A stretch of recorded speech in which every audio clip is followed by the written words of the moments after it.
今日は世界旅行3周してる夫婦、お金ってどうしてるのっていう質問に回答します。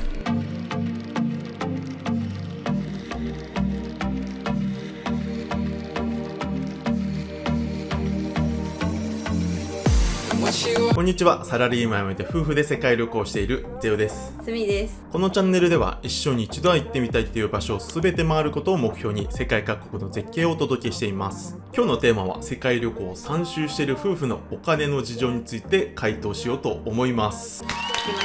来ましたが、この話、これね、気になるよね、みんな。まあね、皆さん大好きですか、お金の話は。これマジで聞かれるんですけど、ゼオさんって世界旅行してるじゃないですか。どうやって生活してるんですか聞かれるよね。すごい聞かれる、会う人間全員に聞かれてる。会う人間全ての人間まあね、確かにでもそのぐらい聞かれるんですけども、今日はね、本当にお金の話ということで、まあ本当に家庭事情をさらけ出す話なんで、自慢とかそういう風に見られたくなくて、妬みとかその意味はもう一切なしでお願いします。今日この話をなんでするかっていうと、いつかは世界旅行行ってみたいとか、世界旅行してる夫婦ってどういう風に生きてるのっていう、まあ憧れとか参考にしたいとか、そういうポジティブな目的、皆さんに夢と活力を与えたいってことで、こういったお金の話もしてみて、じゃあ私たちもできるかもみたいな、そういうポジティブな意味にとってもらいたいなと思って、今日はこの動画を回しております。それで今日はこのお金の話っていうことなんですけども、これ実は今回が初めてではなくて、実はこの動画2回目なんですよ。前回世界旅行お金ってどうしてるのっていう1年半ぐらい前に動画出してるんですけれども、その時の動画はサラリーマン、僕とスミちゃん10年やってたんですけど、サラリーマン辞めて世界旅行に出ましたっていう、この世界旅行に出るぞのところ、サラリーマンとしてお金の準備をどういう風にやってきたかっていうところと、世界旅行ってそもそもいくらぐらいお金かかるのかっていうところ、これ気になる方が多いと思ったんで、そこのサラリーマンからどういう風な準備をして世界旅行のお金を準備したかっていう、だいたい世界旅行の相場がいくらかっていうところについてお話ししました。今回はそこからさらに、今世界旅行僕たち3年やってて3周してるんですよ。サラリーマン時代のお金って多分もうないというか、もう全然もう3年前の話なんで、その話ではなくて、3年経ったその夫婦が今どういう風なお金で生活してるかどうかっていうところをお伝えしたいなという風に思ってます。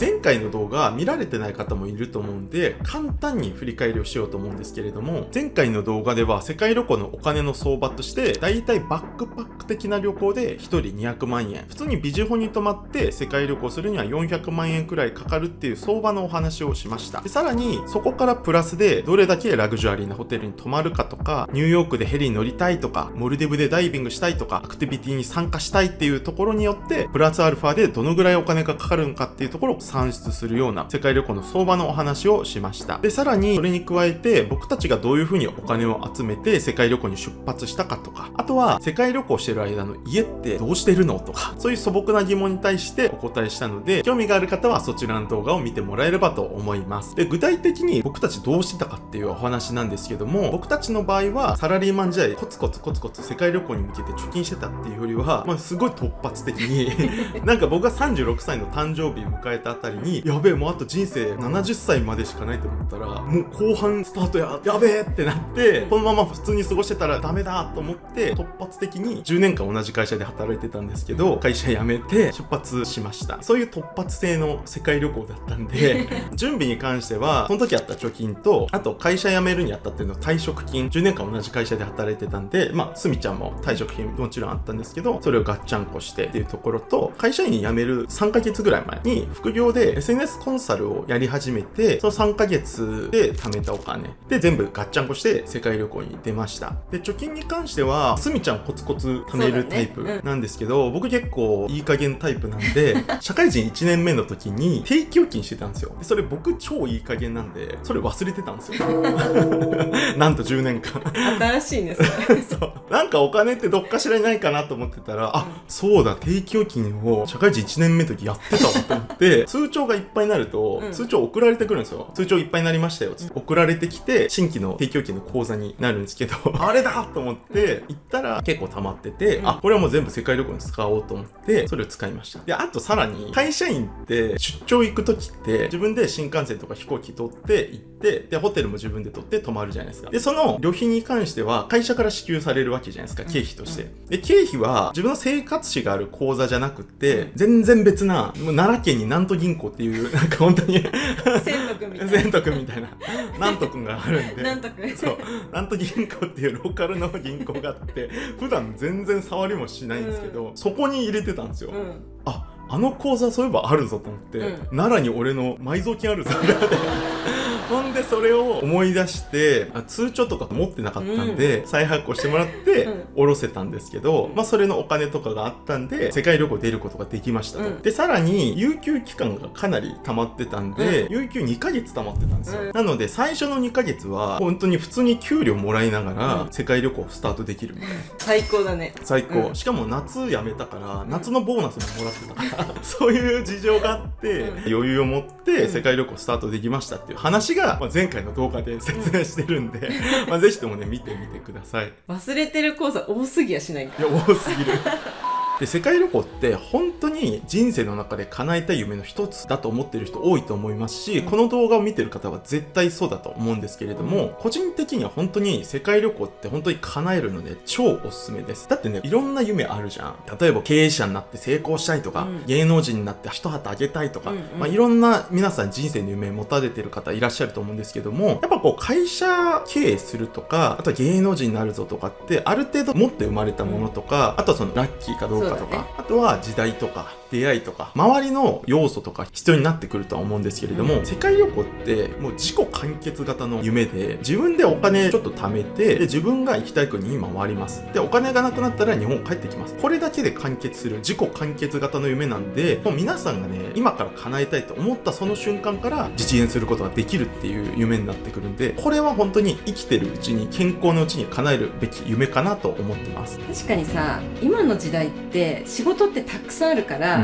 こう世界旅行行ってこう日本帰ってきても食いっぱぐれることってないもんね。そうだね。何かしら再就職はできるやろっていう、例えば極端な話、日本帰ってきて貯金ゼロです、別に来週からコンビニ店になりましょうって、でも別に死ぬわけじゃないんで、全然それでいいかなと思います。本当に皆さんの一歩踏み出す勇気さえあれば誰でも叶えられる夢なので、ぜひねトライしてもらいたいなと思います。ということで、世界旅行3周している夫婦が今お金どういう風に運用しているかっていうところの話、本題に入る前にここでお知らせです。夢の実現のためには優先順位の管理がめちゃくちゃ大事です。タスク管理にはサラリーマン時代も今も Notion というツールを使ってます。 Notion はタスク管理やナレッジを蓄積できるデジタル上のノートみたいなもの。やりたいことや夢や目標をここに記述ともに見える化して書いておくと、夢の達成のためにどういうアクションが必要で、それをいつまでに終わらせないといけないかが見えてきます。特に2025年も始まったばかりということで、今年こそは世界旅行に行くぞ、海外旅行に行くぞという方はぜひ行きたい国を Notion で記表してみてください。僕も今年で世界旅行3年目、2024年に行きたい国に行けたのか、2025年にはどんな国を行きたいのかを Notion で早速整理してます。 Notion にはナレッジを整理するウィキページを作ることができ、僕とすみちゃんも海外旅行へ持っていくもののリストや機内荷物のルールなど忘れがちなものをリスト化して2人で使ってます。新機能も続々強化されていて、自分のアイコンをアバターで作れる Notion フェイスやアイデアなどを AI と会話してブレストできる機能なども便利。概要欄にリンクを貼っておくので、今年も気づいたらあっという間に1年終わっていたっていうことにないように、今すぐ Notion に記表してみてください。それでは本題に戻って、世界旅行3年続けてる夫婦がお金の運用をどうしているかっていうところについて説明しようと思います。結論から言うと、今の収入源ってやっぱりこの YouTube がメインになってくるんですけれども、 YouTube ってどういう風にお金になるのって仕組みがまだ知らない方とかも多いと思うんで、せっかくなんでその仕組みを今日お話ししようと思います。で、 YouTube って収益化する方法が2つあって、1つはこの皆さんが見られるこの再生回数に応じた広告収益っていう風になってきます。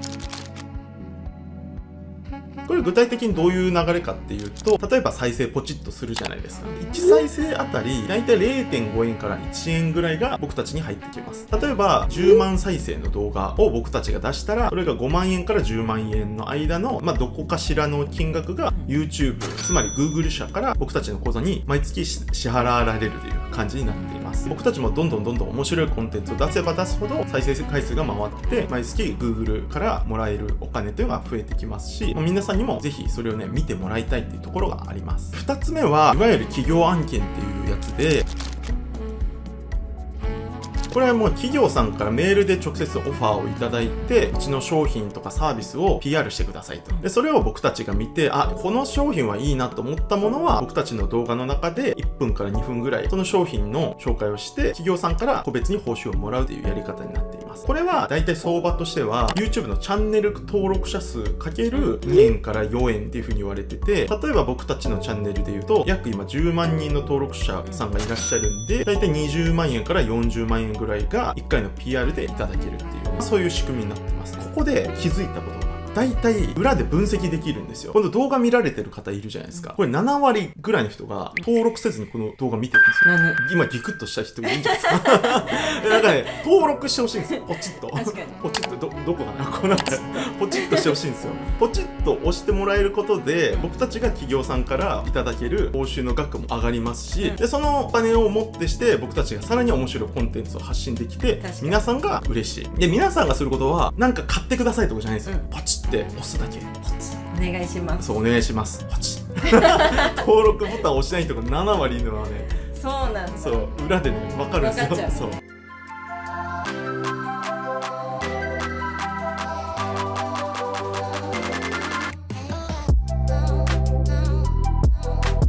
これがYouTube の収益っていう風になっていて、もう一つ、ゼオ家の副業みたいな。副業って言ったらあれかもしれないですけど、もう一つ収益源があって、僕がYouTube もそうなんですけど、動画編集めちゃくちゃ好きなんですよ。めちゃくちゃ好きで、こだわりにこだわり。他の YouTuber じゃありえないですけど、僕1本の動画2週間かけて編集する。もうってどうなってんだみたいな。月2本しか出せねえぞこれみたいな。だいぶ編集時間かかってるもんね。そう、かかってるんですけど、映像編集が好きですっていうところもあって、映像クリエイターとしての映像を作ってくださいっていう依頼もいただくことがあって、映像を作って収めて報酬をもらうみたいな、そういうゼオ家の副業というか、そういうお仕事もたまにごく稀にやってます。最近やったやつだと、バンドですごくかっこいいロックバンドで UVERWORLD さんっているんですけれども、もうめちゃくちゃ多分知らない人いないんじゃないかっていうぐらい有名で、もう魂のこもった歌を発信されてる方々なんですけれども、その UVERWORLD さんの CD の特典映像、CD 買うと MV とかミュージックビデオとかついてくるじゃないですか。ああいう感じの CD の特典映像を作ったり、あとは別なお仕事で、最近大阪駅の近くにでっかいおしゃれな庭できてるんですよ。グランフロントっていうでっかい大阪駅の裏にビル建ってるんですけど、その横にでっかい VS っていう公園あって、そこの PV 作って大阪駅のサイネージ、それが流れてたりとかするんですけど、すごいじゃん。YouTube でこうやってあだこだ喋りつつ、裏でそういうこともやってるみたいなそういう活動もやってますってことで、僕はね、本当に本業は世界旅行なんですけども、世界旅行が本業で、副業でそういう映像のお仕事をさせていただいてるっていう感じになってます。これ余談なんですけども、結構聞かれるのが、そのゼオさんってもともとその映像系の会社で働いてたんですかとか聞かれることあるんですけど、全然そういうの関係ない仕事をしてました。具体的に言うと IT やってたんですけども、IT 業界の、エンジニアもやってたし、コンサルタントもやってたんで、それで10年間やってたんですけども、趣味で映像編集始めて、カメラ買って、で趣味で始めて、で僕めっちゃ編集好きなんで、皆さんがこうゲームするとか映画見るみたいな楽しいじゃないですか。あの感覚で僕編集するのが好きなんですよ。だから皆さんがこう仕事終わってプシュって開けて、わあアマプラでも見るかみたいな、そういう時間に僕はプシュってやって編集でもするかみたいなそうリラックス効果もあるの。リラックス効果めっちゃ楽しいんだね。楽しいな、最後ペロペロうわーみたいなそれで編集できるんだ。そうそんぐらい、編集僕すごい好きなんで、ありがたいことにそれが今生きてて、うまいことお仕事になりましたっていうのはお話です。動画講座とかも通ったことなくて、全部 YouTube 見て学びました。独学で学んだんだね。独学で、たまに今でももう YouTube めっちゃ見まくるからね、編集の。そうだよ、見てるよね。見てそうそれが UVERWORLD の映像になって CD として全国のツタに並ぶからね、確かに好きってすごいね。好きってすごい、だから本当に今の時代って何でもお仕事になるから怖がらずというか飛び込んでいくに限るって感じです、確かに。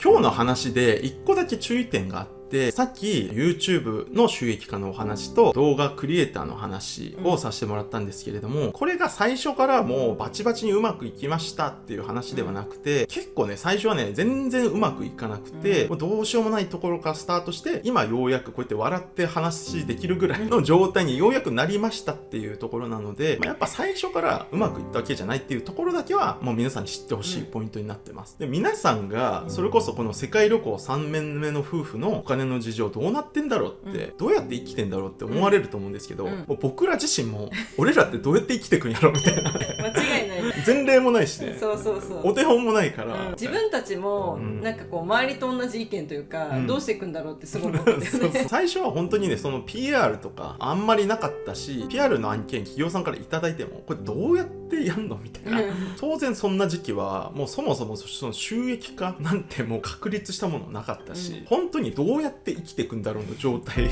の時期も本当にあったっていうことだけはね、皆さんにね知っといてほしい。確かに、やっぱね、順風満帆ではないよね。そうそうそう、やっぱねサラリーマン僕たちやってたっていうのもあって、サラリーマン1年目の子が仕事できないじゃないですか、もうその状態ですよ。転職1年目の人が上司なしにどうやって仕事するか分かんないみたいな、その状態で1年目はもうこれで合ってんのかなみたいな感じでずっとやってたって感じですね。でも本当にね、最初の頃とかもう世界旅行終わって2週終わって帰ってきた頃とかはずっと編集してめっちゃ節約生活して、もうもやし食って生きてたみたいなもやし食って生きてた時あった。そうだよね、節約生活も楽しかったよね。楽しんでやってたなんで笑顔でいれんだろうって感じだったね本当になんで俺らって笑顔でいれんだろうっていう感じでずっとやってたんだよ。そうだよね、いつかは大丈夫だろうって思ってたんだよね。確かに根拠のない自信があって、自分たちの活動は間違いないっていうのがなんかこう心の中であったから、今は花咲いてなくてもいつか絶対花咲くと思ってなんか頑張れたんだよね。確かにね、本当にね、でもその中で思ったのは将来の不安ってね、無駄に人間って持っちゃってるもんなんで、多分人間のこれバグなんですよ。将来大丈夫かなみたいな、このままでいいのかなみたいなまあ大体大丈夫。自分が今までこう不安になったことって起きたことなくないですか？自分に。私結構心配性だけど、自分で言うのもなんだけど起きたことない。ああね、そう結構言うじゃん私。家賃払えなくなったらどうしようとかでも仕事つけなくなったらどうしようとかここも起きたことないんで、そんな心配も全く不要で、未来の心配なんか起きないんですよ。だから考えるだけ無駄というか。そう、それこそホリエモンさんとかも言ってるけど、未来なんてバッドエンドしかない、まあ人間全員死ぬしかないじゃないですか、もうこれは事実じゃないですか、だから将来のこと考えても悪いことしかないから、今を楽しめるだけ楽しめる、そこだけにフォーカスを当てろって言ってて、まあ将来の夢なんで今叶えろって、もうまさにそれだと思うんですけど、世界旅行を通してお金の考え方がもうガラッと変わったっていうのがあって、サラリーマン時代は休み土日しかなかったし、土日しかないんだけど毎月給料はもらえるじゃないですか。けど使う時間もないし、めっちゃストレスはたまるし、少ない時間の中で買い物して発散するぞとか、飲み行って発散するぞっていうストレス発散のためにお金を使うみたいな、そういうところあるじゃん。で、世界旅行を始めてからは慎重に考えるようになって、俺らにとって必要なものってなんだろうとか、物もそうだし、あと時間、この時間を節約することがいかに大事か。世界旅行って例えば1日節約することでレンタカー代も節約できるし、ホテル代も節約できるから、1日を少ない時間でスポット巡るとかって超大事になってくるんですよ。だから時間にすごいお金を払ったりとかもしたし、それで費用対効果みたいな、そういうところの考え方が、まあ、世界旅行を通じて身についたし、本当にね、世界の果てまで行くともうブランド品とか、もう砂漠とか行ってみてください。ブランド品とかマジ無価値なんで本当にあと日本で着ててかっこいいなって思うものも海外で着てると全然かっこよくないんですよ。確かに。そう、例えばこのトレーナーあるじゃないですか、これねパリとかで着てたらね、マジクソダサいですからわかるわかる。なんか大人がなんかちびっこの服でも着てんですかみたいな国変わると全然価値観どんどん変わってくんで、本当に必要最低限のシンプルな服装、もう必需品だけにお金使うようになったっていうところはね、本当に世界旅行を通じて変わったとこかなと思います。お金の稼ぎ方も結構やっぱ変わってきました。サラリーマンやってた時とか、本当に世界旅行を始める前に関しては、金額が高ければもう何でもいいや、苦しくていいや、苦しい代わりに対価をもらうっていう風に思ってたんですけど、世界旅行行ったった後、あとフリーランスになってからは報酬が低くてもワクワクするかとか、楽しいかどうかみたいな、そっちの方が非常に重要。わかりやすく言うと、めっちゃ高くても楽しくないやつはもう受けない。結構自分たちが心躍るか大事にしてるよね。大事。今までも高くてもお断りしてる企業いっぱいあるし、逆にちょっと金額薄くてもやりたいっていうのも全然あるし、そうほんとサービスとかものによりけりだよね。日本語だとね、うまくこれをね表現する方法がないんだけど、英語での表現で、あなたの仕事は何ですか、あなたってどうやってお金を稼いでますかっていうのを What do you do for living って言うんですよ。for living だから生きるためにあなたって何してるんですかって言うんですけど、それはね結構僕たちこうスタイルとしてすごいしっくりきてて、生きるために何するかなんで、金稼ぐために何するかじゃなくて、生きられればいいやと。でしかも生きるってワクワクしないと意味がないんで、そんなに人生長くないんで、どういう風にお金稼ぐかっていうのはねめちゃくちゃ考えるようになってきました。日本でもお金貯めろって言われてて、お金を貯めなさい言われて、お金貯まったら、いやそんだけ貯めたんだすごいねって褒められる。お金使ったら使いすぎじゃないの大丈夫あると思うんですけど、僕は貯め方よりも使い方、稼ぎ方よりも使い方の方がめちゃくちゃ大事だと思ってて、もちろんそのお金を稼ぐっていうのは大事だし、必要なものを買ったりとかするのには本当に必要ではあるんですけど、使い方が上手くなるっていうのはもう超大事だと思ってて、お金ってほっといたら銀行口座の数字でもあるし、紙幣だったら紙だし、この紙を何に変えるかっていう、何に変えると幸せになれるのかっていう、ここの変え方上手に僕はねなるべきだと思ってて、例えばすみちゃんカレー好きじゃん。カレー好き。この紙切れお札だけあってもカレー食えないんで、これを例えばじゃあバーモントカレーに変えます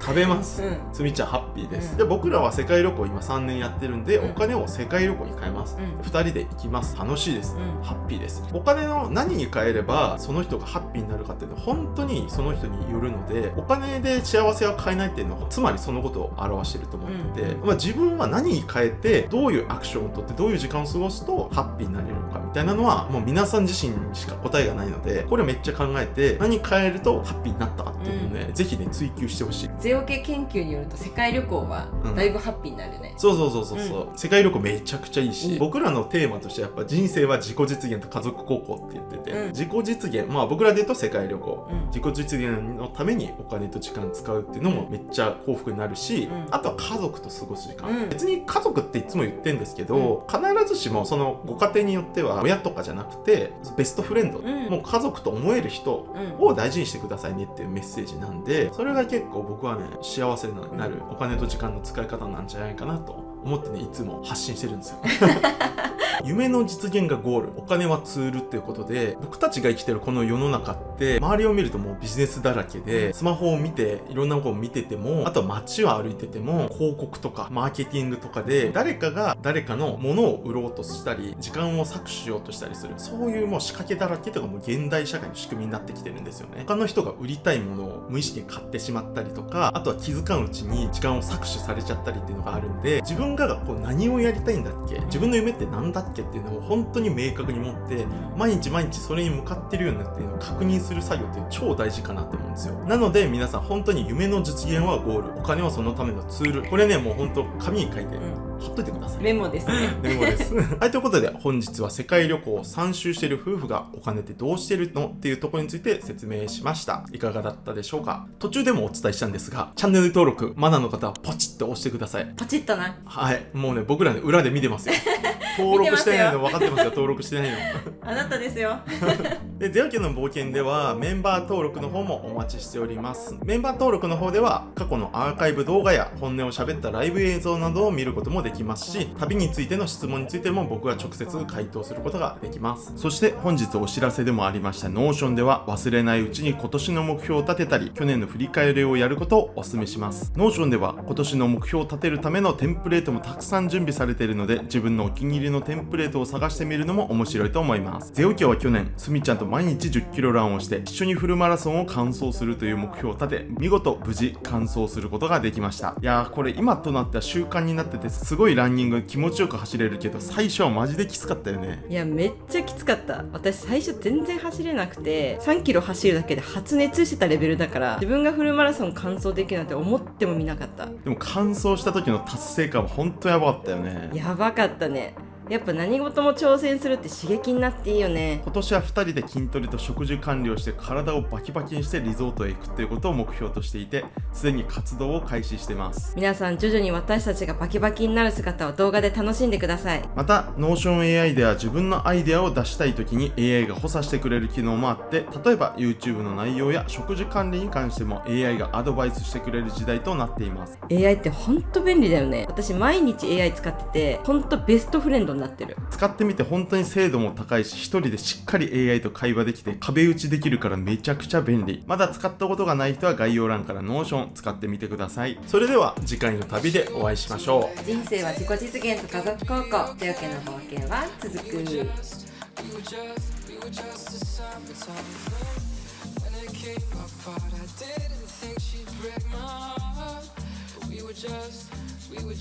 We were just